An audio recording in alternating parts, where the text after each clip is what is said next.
what emotionally, spiritually,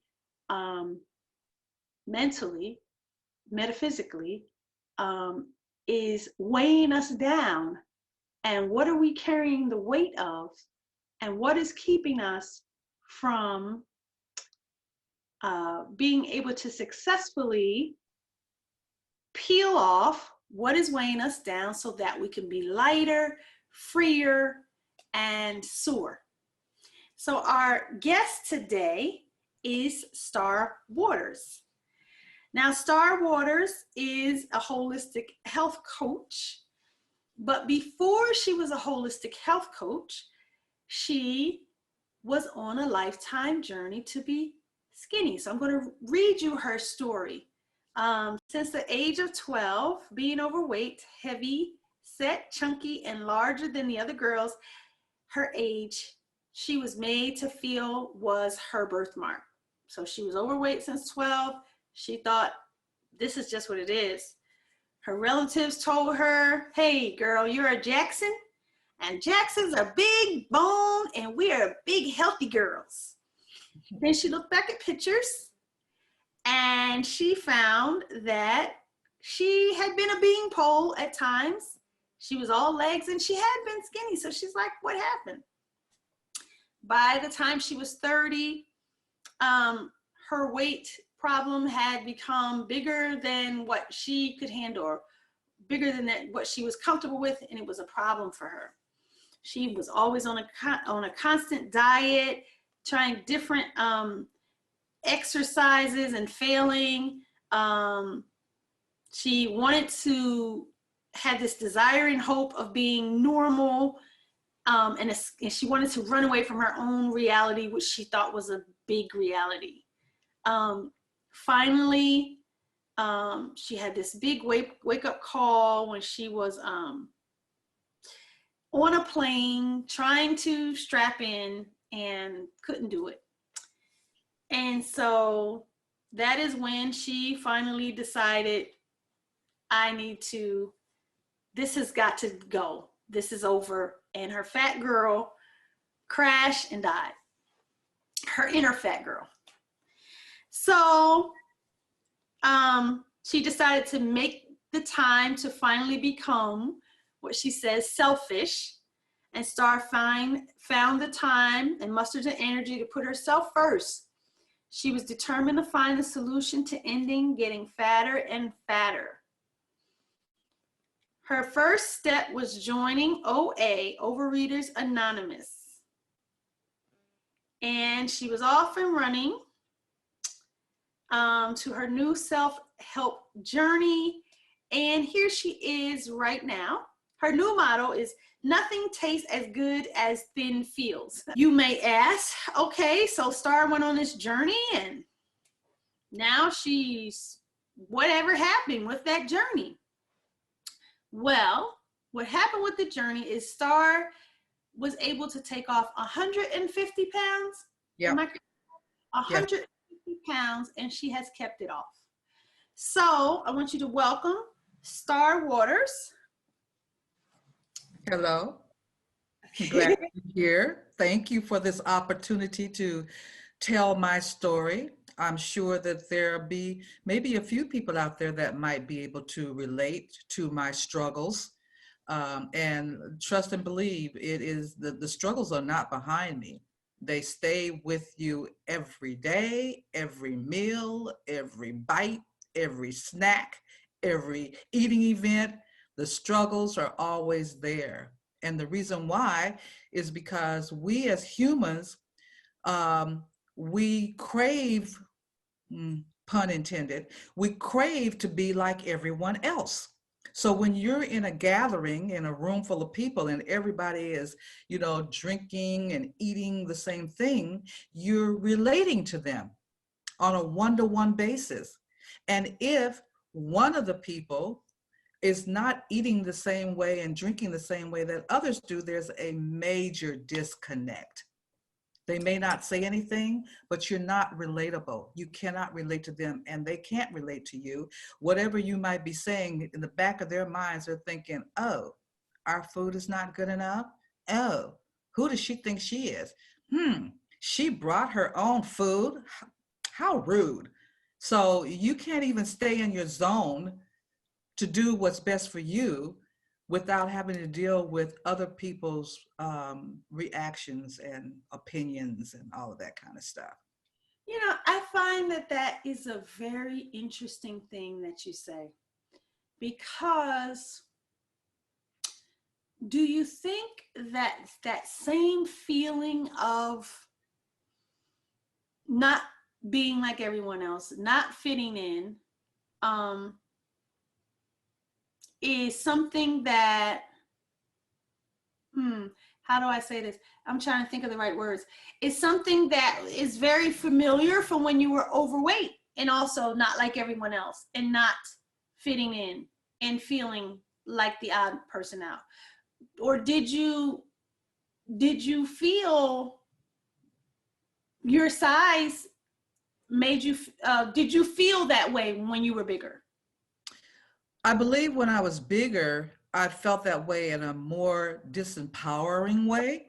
Mm-hmm. You know, I mean, because I actually felt as though at one point at almost my heaviest, and I got to almost 300 pounds, that I was like a bionic woman. When I would enter a room, I would immediately and in seconds scope the room out to see which pieces of furniture would hold me. You know, the one thing I didn't want to do was to get there and sit down in a chair or whatever and it break. I mean, that's mortifying. So Mm-hmm. I'd always scope out, is it wide enough? Will it be sturdy enough? That kind of thing. I've always been very secure with myself. You know, I was large, but Mm-hmm. hey, you know, I had a great personality. I was very likable. You know, the only real issue I had being almost 300 pounds was that I was not able to dress as sharp as I wanted to dress. Back in those days, you know, they only had what I heard referred to as Hagar's tents for women to wear. You know, great big muumuus that, you know, had these horrible prints, either stripe or polka dot, you know, or whatever. And that wasn't me. That wasn't my flavor. I was a big woman, but inside I was a skinny, stylish woman. I had it going on.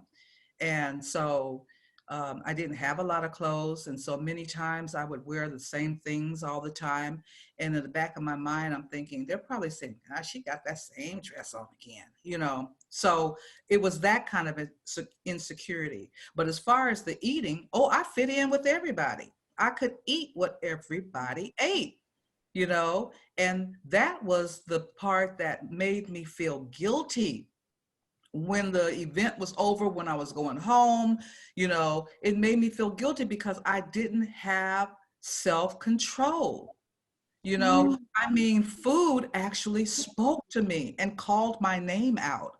You know, going to a wedding or a birthday party, you know, I already knew that that was off of my menu, my personal menu. But I'd be doggone if that cake wasn't calling me, you know. Star, over here, girlfriend, over here. Oh, they got this cake at such and so bakery and and then I would tell myself, oh gosh, it's so and so's birthday. I gotta celebrate with her. So I'll just have a little piece, you know? And then because there's no guard around the table with the food, a little piece then became another little piece. And, you know, and then, oh, heck, you might as well get the ice cream now and all that other stuff. So it was just an avalanche of all the things that I had promised myself before leaving home that I would not eat and I would not do. So So what? So that's interesting. So I read in your bio about your wake up call, or what mhm. made you finally determine. But what were the little things that you had to grapple with? Here's what I find interesting. Like, so for me, just thinking about it, right? I thought, as I just questioned you about, that I thought your size being bigger, almost 300 pounds, would make you not feel like everybody else. But what I'm hearing you say is that actually is eating, when you were eating like everybody else, everything was all good. It was no problem. Now that you're eating differently, that's where the struggle comes in. And so, not for me. well, not anymore. The struggle doesn't come in for me. It comes in for the interaction with other people with me. Yeah, well, that's what I'm saying. What I'm saying is, if you had to move from this space where you were eating and everybody was happy and everybody accepted you and everyone ate the cake and the ice cream and it was all good, and then you decided to move slowly away into this space where you're eating in a way that maybe ostracizes you, or makes you feel like the odd man out. What was that journey like to move closer and closer to being different than what the crowd was doing? What was that journey like? It was definitely a journey of self-discovery for myself. And I've always, and we all are individuals and we're all unique. But what I had to do was to grasp onto the beauty of my uniqueness and flow with that. Because no, I'm not like everyone else. Neither are you, neither is anyone. But I had to uplift myself, put myself on a kind of like a golden throne to say, I am different. And that difference is going to help me live longer. See, it all came down to me living longer because my husband died of lung cancer when I was 49 years old. And I had diabetes. I didn't have high blood pressure at that time, but I had diabetes. And it hit me. I had 3 sons that were still at home, that if something were to happen to me, my children would be orphans. So it came down to a life or death situation. It was that serious for me. Did you think, were there any thoughts that, or any belief systems that you held in your head prior, when you had diabetes, then and then after, when you started the journey towards better health?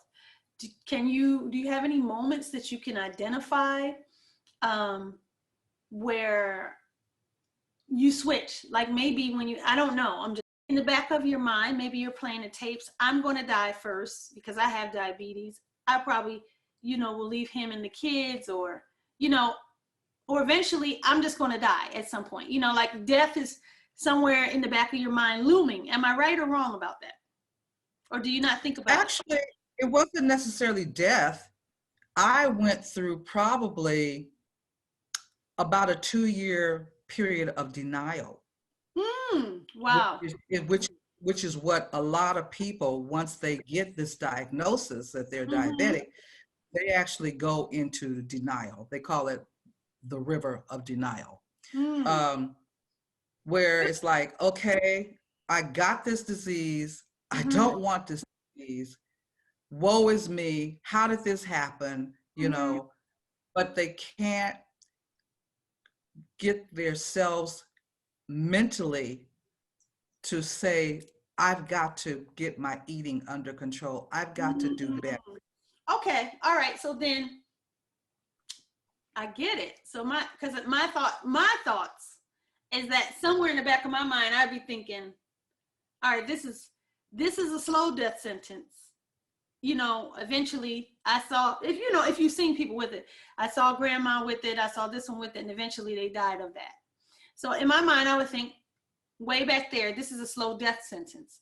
But then when something like your husband has a short diagnosis and then he dies, and then you say, oh, my kids would be orphans if I don't get it together. it's sort of like something, but then you add to the mix what you just said, that you're in denial. Mm-hmm. So it's sort of like him dying was like, A wake-up call. yeah, the wake up call that, okay, I do have this. One of us can die, you know, and it was him, but I could die too. And now I have to do something. Like, so I'm wondering what did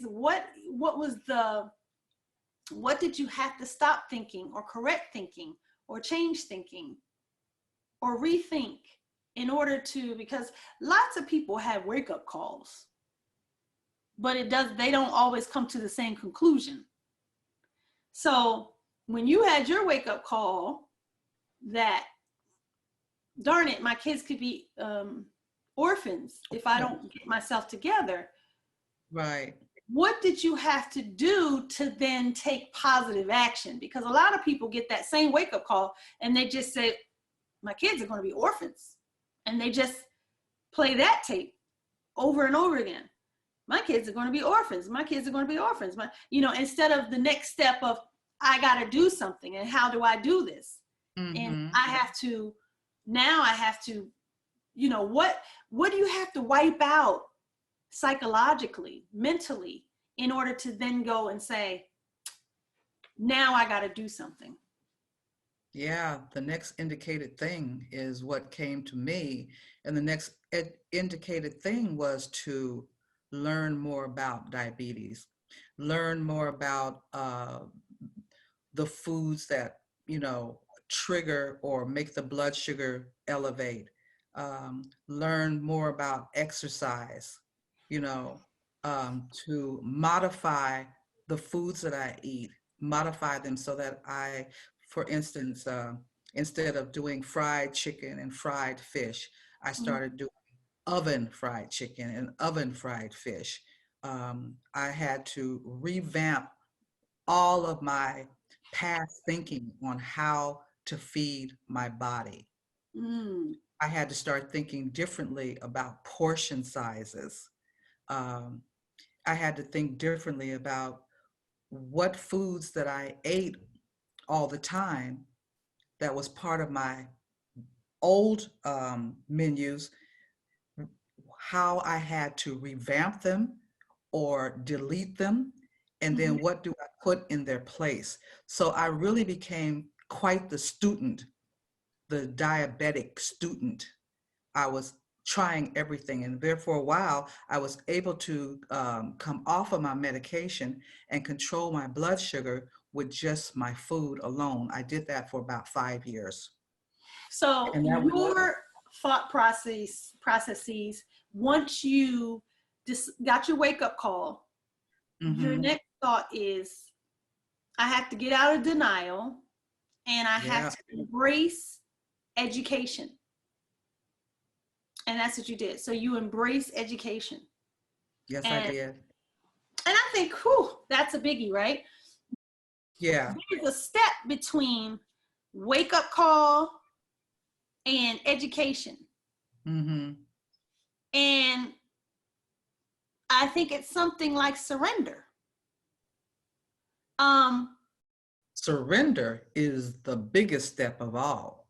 Do you feel like in your personal journey, moving from denial to wake up call to education, that there was some love missing in there somewhere? Well, from what I heard, they say about people who suffer from diabetes that there's some sweetness that they're missing in their life. Missing from life, yes. And so, I mean, that's a metaphysical. Yes, desirous of sweeter times. Right. And sweetness missing out of life. Yeah. Yes. So, I don't know. I mean, I lived a pretty normal life. I had my ups and my downs, and things probably could have been better. I have no idea. I can't say right now on the spot if that's it. But so it's not something that you thought about the whole time that you were moving through this journey. You never thought about hey, I need to love myself more, or I needed more love in my life, or I wish things had been better here, or now I'm in a sweeter time of life. Nothing like that. I was a mother with Mm-hmm. 4 children Mm-hmm. and a husband. I rarely had time to think. Yeah. I mean, I was busy. I definitely did not put self first. What is that? I was on the back burner at all times. Mm-hmm. When I would fall out at night, it would be because I put in a very busy day. Mm-hmm. So, no, I rarely had time to even think of, oh, my life is not this, that, or the other. It was like, what do I got to do next? I got You were kids. just on automatic, just going. Absolutely, Mm-hmm. absolutely. Mm-hmm. Go, go, go, go, go. And as far as self-love, what was that? I had no time for self-love. Of course, we all think we love ourselves. I Mm-hmm. didn't really know the true definition of what self-love is. I didn't really know what a person does to show that they love themselves back then. Now Mm. I do. So You know, what do you do now to show that you love yourself? I give myself time.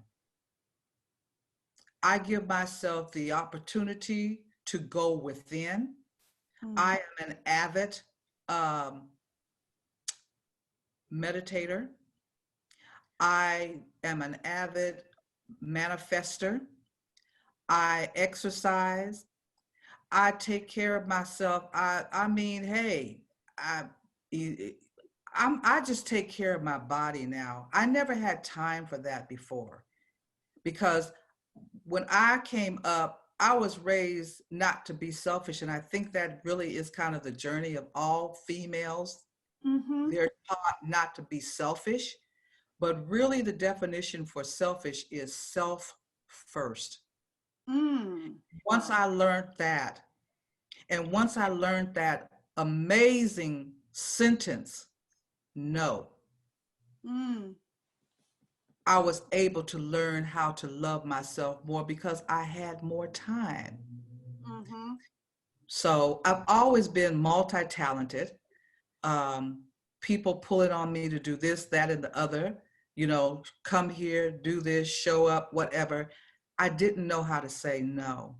I'd Mm-hmm. always say yes. And then I would eventually go, oh my God, why did I do that?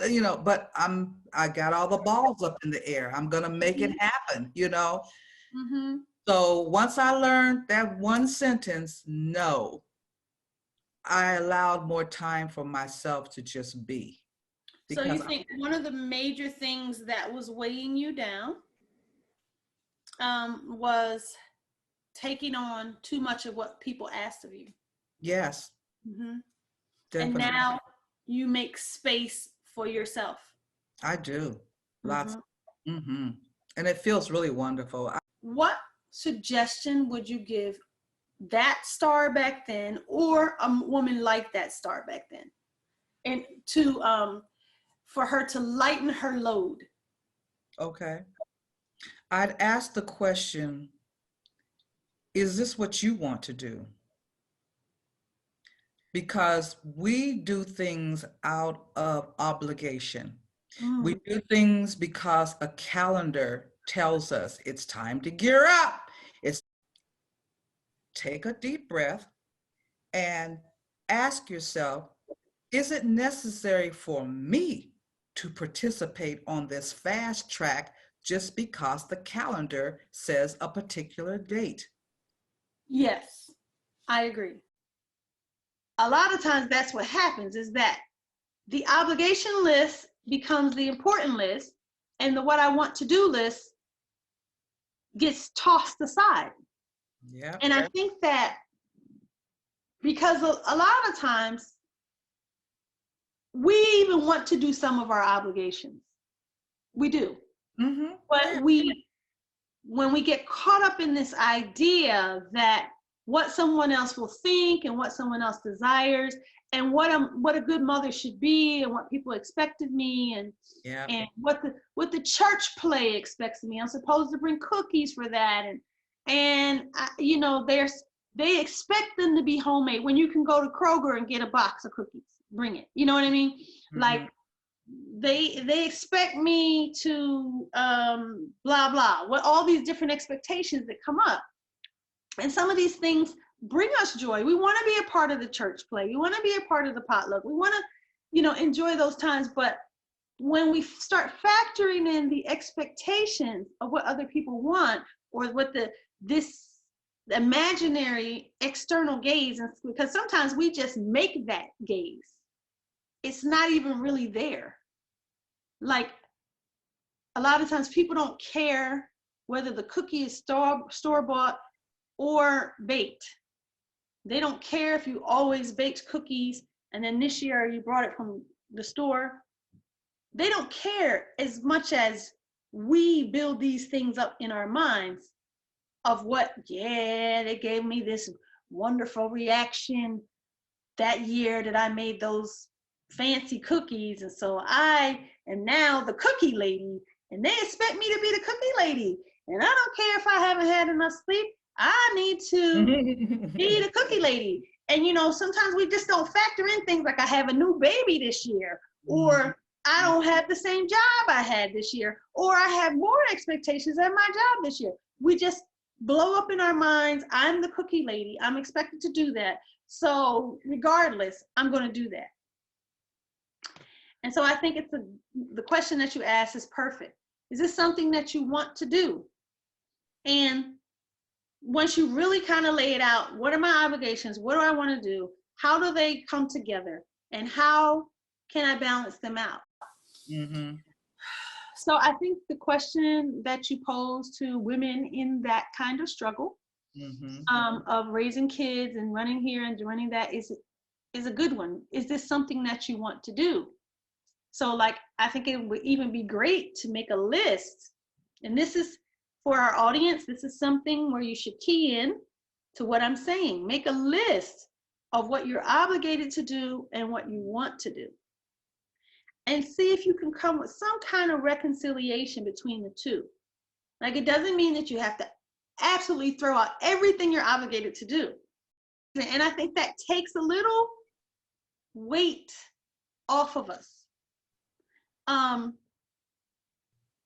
Because part of why we pile on calories, because if you have stretched yourself out financially, emotionally, physically, for all these obligations and expectations, you begin to reward yourself with food. I'm exhausted, but I'm gonna eat this plate because I deserve it, because I overdid it. You know what I mean? So your response to overdoing it in areas where you should seek balance and harmony is you overdo it with the eating as well, because you're self-soothing at that point and you're trying to make yourself feel better, and you know, you deserve this, it's your reward. So I think you make a good point about hindsight is 2020. Hindsight is 2020, but it's also a way for you to pay it forward. You know, it's hindsight for you, but for someone who's listening, it could be a light bulb moment, an aha moment. Oh, you know, because sometimes people just don't bother to tell us. They move on to different stages in life where you're now a grandmother, you're enjoying your grandchildren and your grown children and different things in life. And sometimes people who moved on in a different stage in their lives forget to tell younger women who are struggling, younger people, you know, who you've already lived that life. Right. Sometimes we forget to look back and tell them, hey, there's a better way. There's something that you can do. Whereas a lot of times some of the pressure that we feel is from people who have lived that life, and they decide, because I have lived that life, you gonna live it. That's I paid my dues, now you pay yours. Exactly. That's how we did it, and that's how it always better be done, you know. And at some point, we're going to break the cycle and be lighter and be freer and be happier and be ourselves. We have to we have to be honest with the younger generation and tell them, hey, that was a horror scene that I lived. It sure was. You know, and I don't want that for you. Not pass it down that that's how we do it, but like, hey, let me hip you the game. That wasn't cool. Learn to say no. When you learn to say no, that's important for you. That's a key, man. Yeah. I'm telling you, it's a one-word sentence, but it's full. But it's full. So I've enjoyed this discussion so far. Why don't you tell us about what you help Star, the holistic health counselor, is doing out in the world, and just anything that you want us to know. Tell us about your philosophy, what you've been doing this 30 years since your aha moment and your education. Talk to us just a little bit about how the journey went and what you're doing now. Well, I am entering into a new venture of doing radio now. I'm a co-host with Sandy Rogers, and we're doing a blog talk radio show every Tuesday at 2 o'clock from 2 to 3:30 called What Now? Where Do I Go From Here?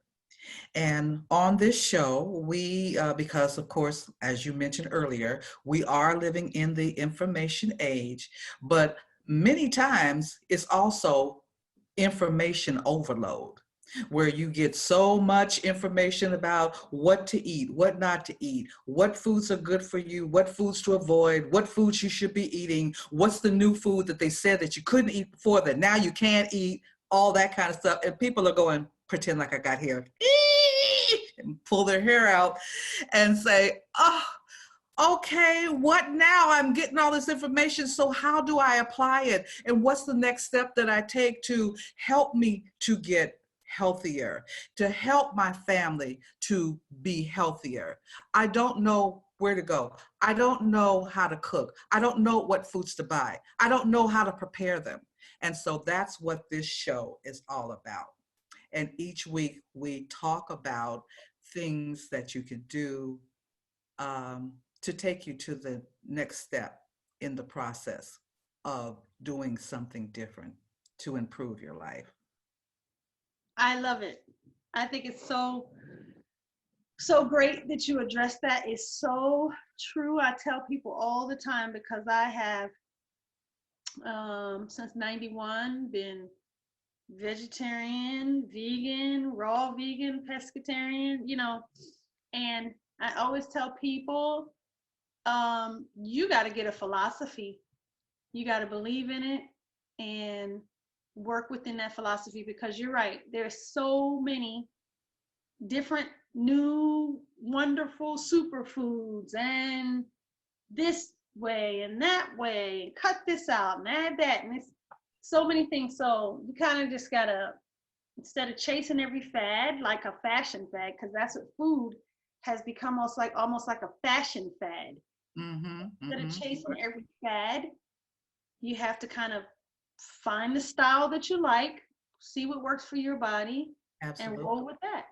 Absolutely. So I love that your radio show is addressing, kind of how to guide people through all the information that they're getting.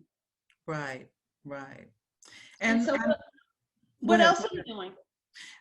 So I have been a flower essence practitioner for the last 22 years.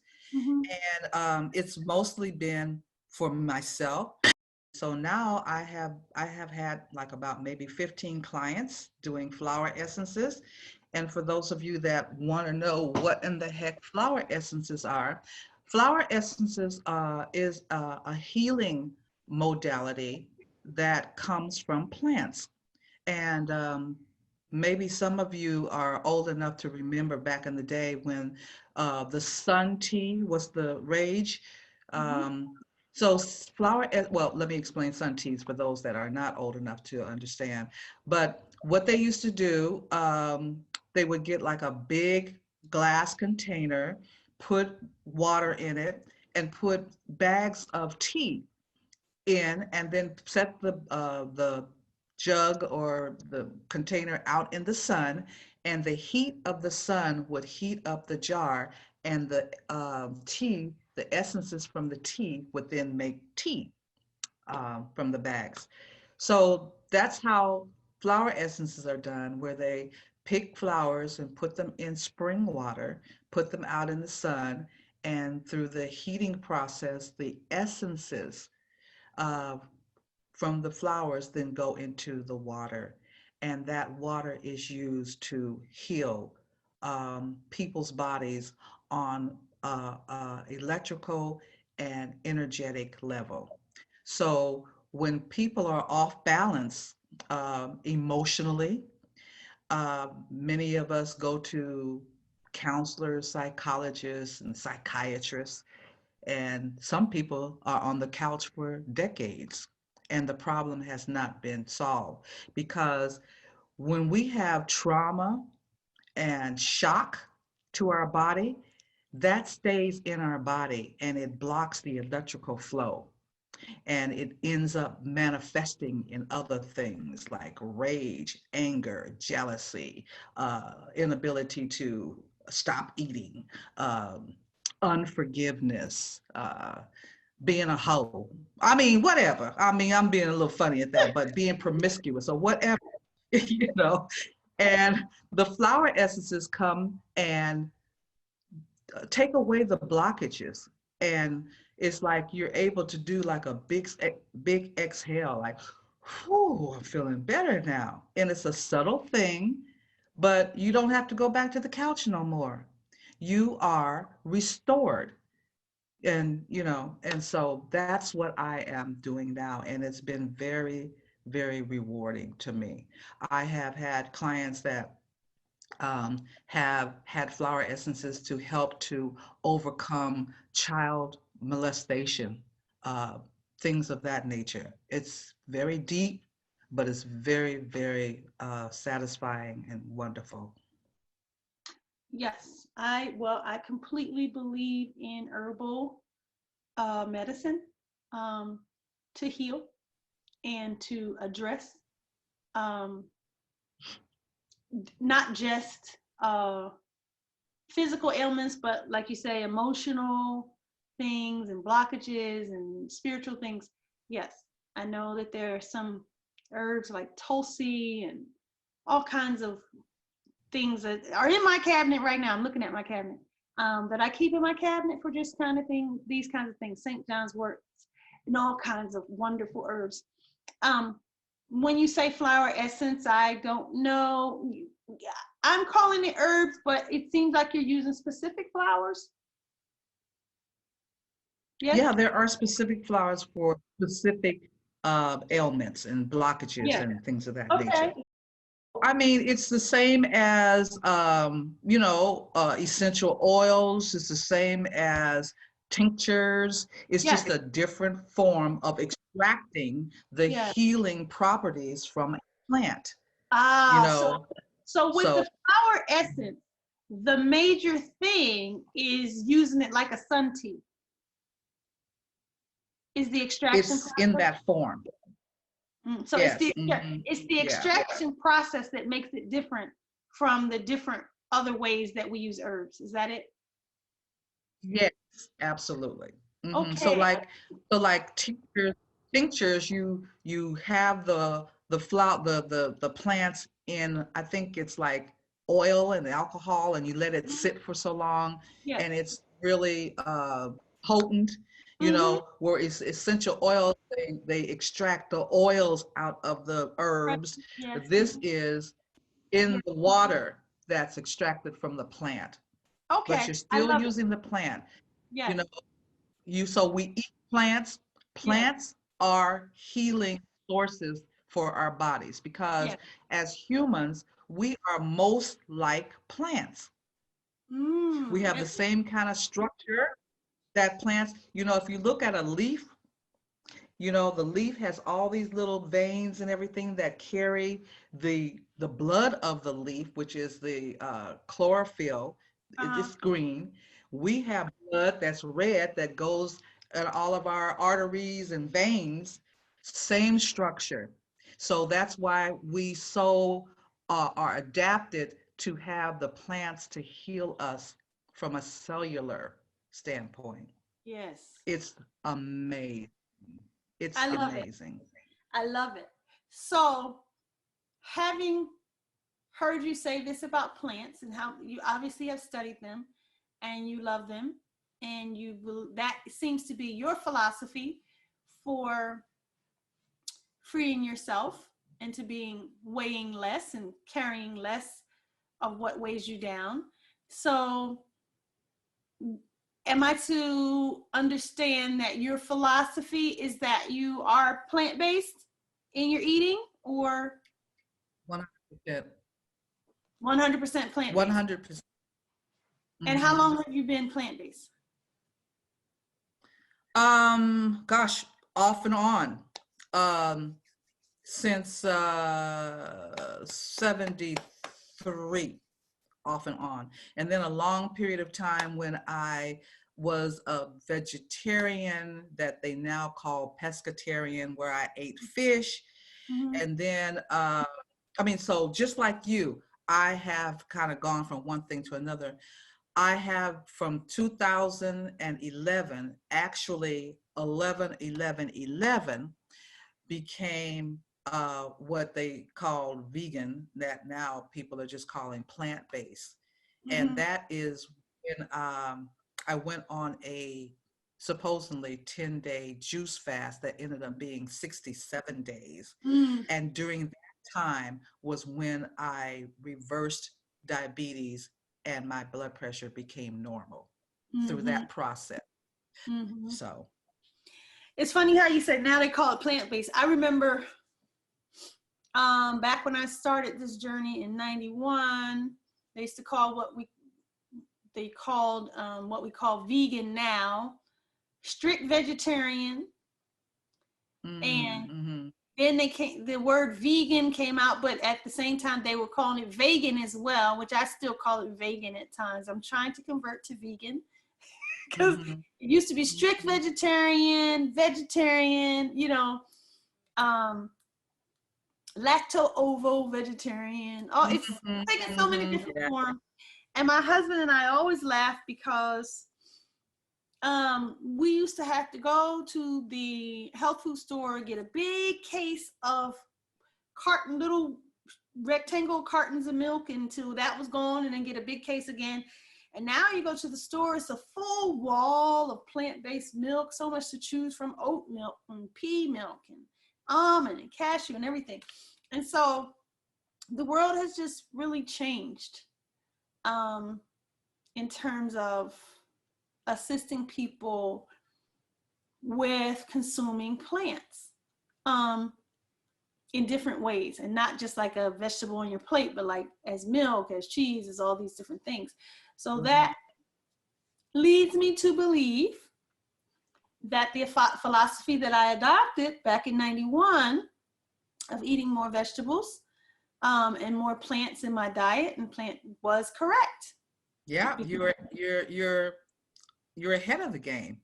And as well as you, and the world is agreeing with us. Yes, ma'am. So well, I'm not as weird as people thought that I was. I mean, they thought I was pretty weird, you know. Yeah. My poor daughter grew up being ostracized by, other kids because her mom would bring food to slumber parties and things of that nature, and she hated it. But as an adult now, she's 52 now, this is her lifestyle and she loves it. Yeah. And speaking of your daughter being 52, you say your daughter is 52? 52. And so if your daughter is 52, how old are you? Well, I don't like to share this very often, but I was 2 when she was born. It's a long story. I'm 71 in about a month. You're 71 because the picture that I see in front of me looks like a 42-year-old woman. I mean, 42, 52. Thank you, baby. Yeah, I'll be 72 in February. So Not like Many kids blessings. put their age up before they get there. I'm 71 years young. Okay. Well, you certainly look about 42 or 52. Well, thank you. I attribute it to my livet, the plants that, grace my Mhm. body and help me to age in reverse. That's all I can say. Aging in reverse. I love it. So I want to thank you for spending this time with us. And if people want to reach you on social media, where can they reach you? Well, I have a Facebook page, Star Waters. That's one R and one T in the Waters. I also have a page called Granny Gone Raw. And It's then a tell me again, your radio show, we'd find that on Blog Talk Radio. Yes, blogtalkradio.com Mm-hmm. // Sandy, SANDY, Rogers, RODGERS. Mm-hmm. If you want to tune in on your computer, or also to go in and hear our shows on the archive. Oh, wow. So the show number to call in is